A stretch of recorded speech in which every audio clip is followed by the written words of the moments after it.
My productivity hack of the week is time blocking, specifically using Trello. What is it?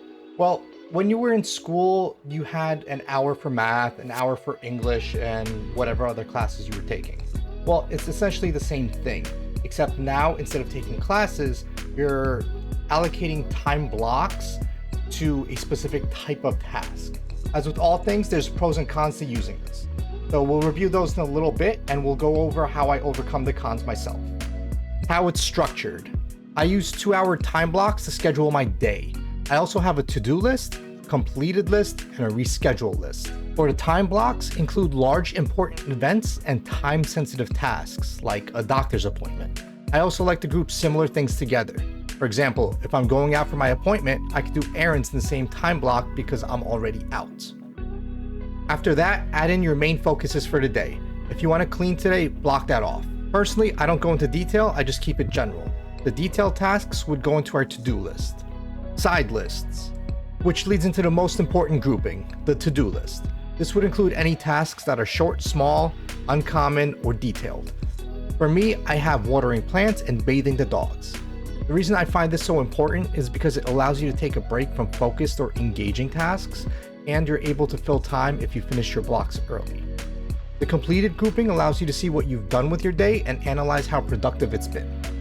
The reschedule grouping allows you to modify your days with ease and helps overcome the biggest con of time blocking, which we'll go over in a minute.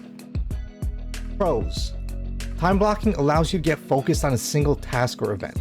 For me, it allows me to mentally clock in and work on something specific without becoming distracted. It's like a mini goal for me. It also helps manage my energy levels. I personally like the 52-17 rule, which is basically taking a 17-minute break for every 52 minutes of focused effort. If you have high-intensity tasks, you don't want to have them back-to-back, which the blocking helps avoid. Cons. The biggest con for time blocking is that it's rigid. What do you do if things arise that aren't on your blocks? Do you fall behind? Do you make a new block for the new task? But what if it's an urgent task and you do it right now? This is why I like Trello for this. It allows me to move around the tasks with ease. Let's say I have surprise guests coming over and I need to bathe the dogs. Now I can move to bathe the dogs over here, move my dog time over here, and then I could move my YouTube time to reschedule, and I could reschedule that tomorrow. And just like that, you're able to move around your appointments and any type of blocking that you need. To also help overcome this, I use 2-hour blocks, but the tasks in the blocks aren't necessarily 2-hour tasks. So I'll usually put 2 tasks per time block. And that's where the to-do list comes in. Like I mentioned earlier, the 52-17 rule. I don't necessarily take a break, sit down and relax for 17 minutes.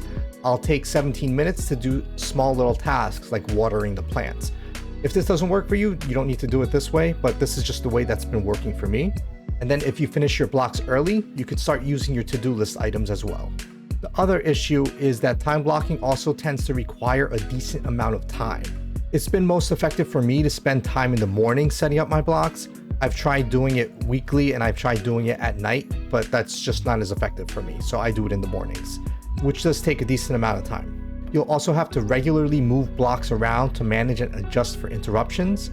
But like I had mentioned earlier, that's where Trello comes in and allows you to move everything around and adjust for it properly. And that's how I use Trello lists to time block my days. Let me know in the comments what your biggest time block challenges are. And if you enjoyed the video, give me a like and a subscribe. I'll see you next time.